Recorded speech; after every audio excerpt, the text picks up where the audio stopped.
This is how much you charge for your photography. I promise.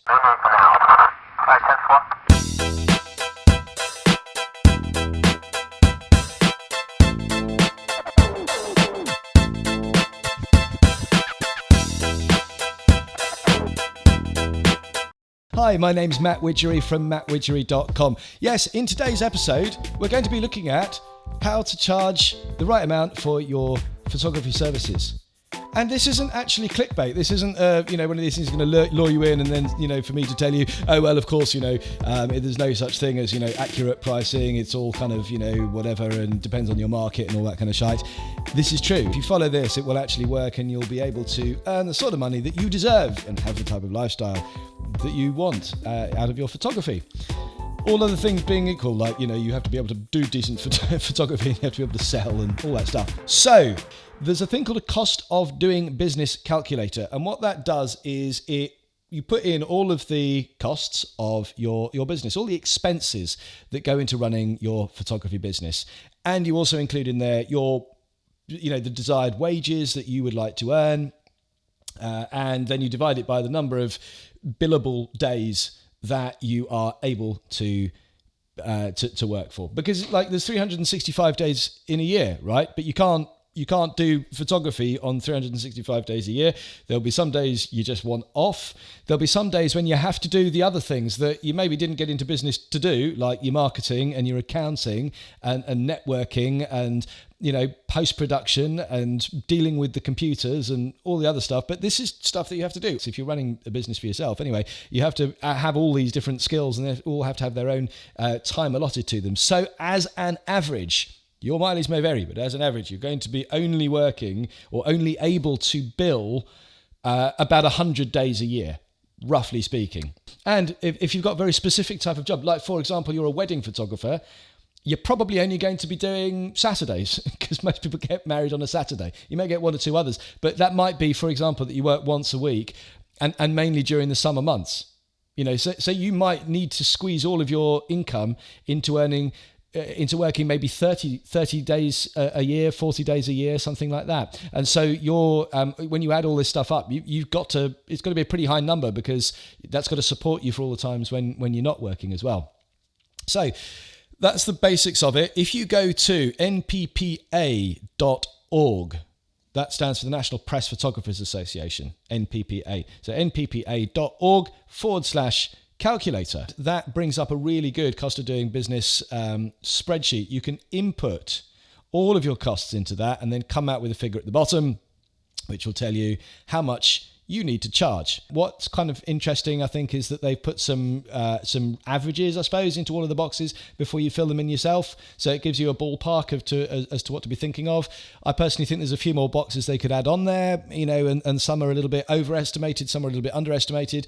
But whatever, let's just have a very quick rattle through some of those. And you can decide for yourself as to whether or not you would need to add more. Like, you'll know yourself, right, what your costs are for these things. If that seems like it, you'd need to add more, so that will take some away. And even before you do the calculator yourself, you'll get a flavour, hopefully, for where your pricing ought to be compared to, where it is now. So the first thing they got on there is office and studio space. So if you rent somewhere to do your business from, you've got to pay for the rent.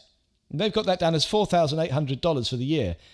Now, I cannot imagine a place that's anywhere close to being as cheap as $4,800 a year where I am, not even in the ballpark. You'd need to double that for where I am, easily, if not more. It's just a really expensive part of the world. You might live in a place somewhere in the world where that would seem like you wouldn't need to put anything like that in. But, regardless, it's a big expense, and it's going to be one of the biggest expenses that you face as a photographer. If you run your business from a premises of any description, that has got to be factored in. Then you've got your phone, cell phone, mobile, whatever you want to call it, and your landline if you still have one of those as well. And they've put that down at $1,800 a year. That, to me, seems a little bit much. I don't think I spend that much on my phone, but, regardless, you might do, and you need to factor that in. Then the biggest one by far, and it's probably the same for all of us, let's be honest, is your photo equipment costs. And then once you've got all your cameras and your lenses and everything like that, how much is it going to cost you to actually have that stuff serviced and maintained? Bits and bobs are going to go wrong with it. And so when they do, you need to be in a position to get them repaired. And what's not on this calculator, but I would say that you do need to include, is rental costs for replacement gear when your stuff is being serviced. I would recommend that everybody that does photography as a business has at least 2 cameras, so that when one goes down on a job, you can still carry on doing the job. But then when that camera is off being repaired, you need to have another one as your backup, so that when you go to the next job, if you go with one to the next job and that fails, then you're screwed. Then you can't deliver for your clients. So you need to add a little bit of money into that as well. Then there's the computer costs. When you first start out and just the laptop that you've had for a couple of years is fine. When you start doing that professionally, suddenly you realize that you need much more space. The computer, you want to be much faster at ingesting the photos, processing the photos, and all of that stuff comes at a heavy price. So you need to factor in, maybe up to a couple of $1,000s or more a year in terms of your computing costs, according to the default figures that are put into this calculator. Again, your mileage may vary, but I know in the last year I've had to replace a MacBook Pro, and that was expensive, and and a phone and some other bits and bobs as well, and an iPad. So by the time all those things get factored in, you'd be surprised over the course of 12 months. You will start to clock up the zeros on the end of that expense, and that needs to be factored in. Once you've got your computers installed, obviously you need to have your broadband, so that's going to cost you some more money. And if you have a website, you need to have a website. If you haven't got a website, get a website. That's going to cost you some money as well for hosting and for the ISP provider, that sort of stuff. It's going to cost you, a few $100 a year, that sort of thing. I'm assuming that most people will need a car to go and do jobs. You might be all right if you live in London or New York or somewhere where everything's an Uber away and you don't intend on going any further. Maybe you'd be okay without using a car, but certainly if you live out of town, you're going to need a vehicle to get around, and that vehicle needs to be reliable. And so you've got to have a decent vehicle, and you've got to keep it well maintained and insured, and petrol in it or diesel or whatever. Gas if you're in America rather than petrol, but you get the idea. All of that stuff costs money. They suggest that you factor in about $7,000 a year for that. Yours may go up, yours may go down, but you need to put it in. Then there's all the stuff that you buy on spec, like once at a time, and you don't necessarily kind of think about it. So you've got your nice office, studio space, whatever. But you're going to need a desk and a chair, right? And you're going to need some filing cabinets and all those little ring binder thingies and all that stuff. Like that all costs money.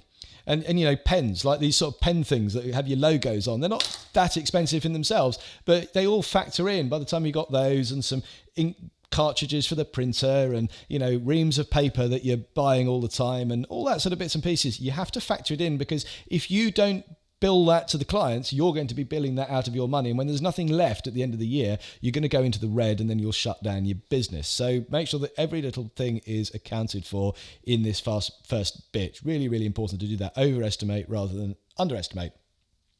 Professional development, right? Whenever we first start, like our day one of doing business, we hopefully are good enough at our with our skills to be able to start to earn money and to charge for it.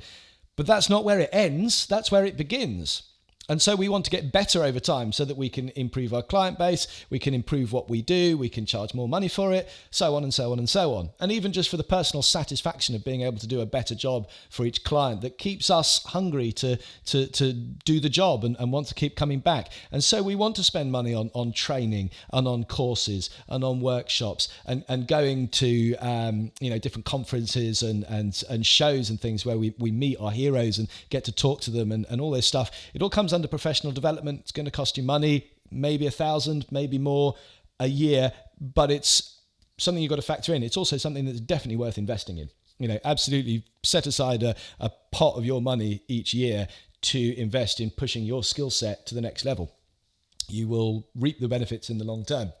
Advertising and promotion. Obviously, you can be the greatest photographer in the world, but if nobody is coming through your door, who cares? You're not going to make any money anyway. So you need to get the word out there about what an amazing photographer you are. That stuff costs money. In here, they seem to have put a pretty arbitrary figure of £2,400 a year. I don't know where they've got that from. I mean, I would personally say that you need to spend about 10% of your gross on advertising and promotion, like to feed back into the business. This particular calculator, by the way, just sort of spoiler, it comes in at about 90,000.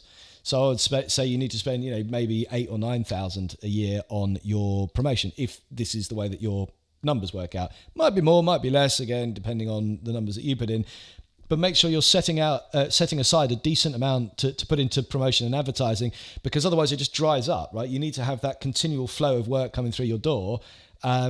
Otherwise, there's no point. Like, you'll do a bit of work and then it'll dry up, and then you won't have any more clients, and then you'll go out of business. So factor that in.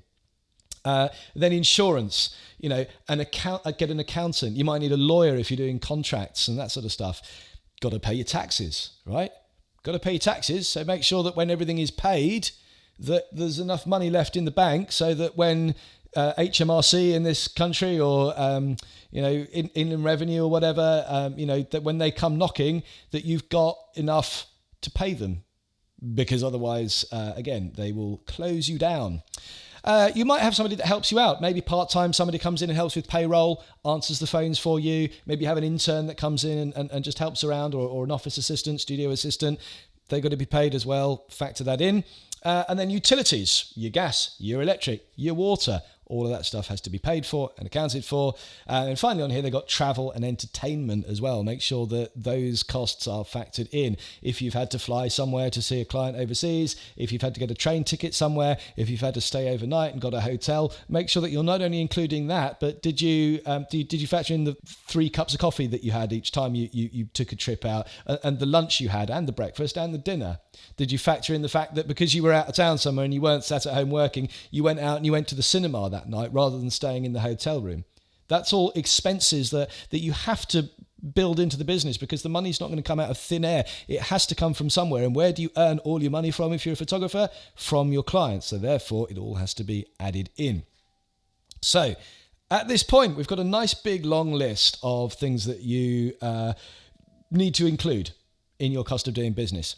But that isn't the end of the story. If you literally just kind of added all that, even if you've got 1 or 2 extra things that you think aren't on this list, what happens then? You spend all that money, so, $40,000, $50,000 a year. So you divide that by 100 days and you get whatever. So I'm going to charge $500, per client, whatever it is.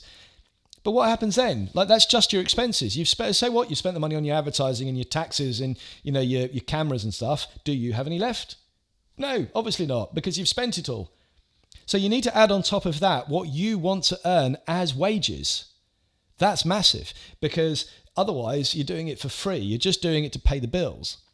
So you might decide, that you want to earn, in the case of this example that they've put as the default, $40,000 a year, right? Depending on the type of lifestyle that you had before, the type of wages that you've been used to earning, or what you aspire to earn in the future, that may be significantly less than you want. It may be significantly more. But whatever the number is for you, you need to add that in. How much do you want to earn as an annual salary? And then you need to include that into your expenses as well, because you're an expense in the business, the biggest one probably, because you want to be paid well for what you do. There's no earthly sense in doing all this work and then getting bupkis out of it. So make sure you're getting well remunerated for your time. So when you've done all of that stuff, you add it all up, it comes to about $90,000 a year in this particular case. We've already discussed that you need to work about 100 days a year, which means that you need to be getting $900 per day, per billable day that you're doing. So every time you go out with the camera in your hand, when you come back, you need to have been able to have invoiced $900 for that day. Now, that means that you can either do 1 job at $900, you can do 2 jobs at $450 each, you can do 10 jobs at $90 each. Wouldn't recommend that. You'll run yourself ragged. But regardless, that's your billable day. It's 900 quid's worth that you have to make sure that you earn. And if you don't, you will go out of business. But the good news is that when you now look at your prices, and I know that there'll be a lot of people that, hand on heart, when they look at the end result of them putting all their numbers into this, and then they compare it to what they're charging now, the number that they come out with will be higher than what they're earning now. And the reason that this is such an important thing to understand is that I think a lot of us as photographers, as creatives, almost feel a little bit embarrassed about talking about money. It's a little bit taboo. We'd rather that the work just kind of spoke for itself. And we feel almost guilty asking for money for doing something that we love in certain cases. And so, to ask someone for, $1,000 for a day's work seems like it's too much sometimes. It seems like we don't deserve that. We're quite happy to do it for 500. But then when you do your calculation and you realize that you have to earn $900 a day, or you ain't carrying on in business, and in 6 months' time or a year's time or 2 years, if you're lucky, you'll be back working the desk job that you hated, that you left to do the one thing that you were passionate about and spend the rest of your life doing it, and you failed because you didn't get the right amount of money to keep it going, to keep it successful, then you'd be gutted. And so please, guys, go out there with your head held high and ask for the money that you deserve as photographers. Ask for the money. Put your prices up. You will find the clients that will come to it. So that's it. Go and do that today. Go and look at the online calculator, nppa.org/calculator. If you liked the information in this video, please subscribe, and I will see you all again soon. Thanks for watching. Cheers.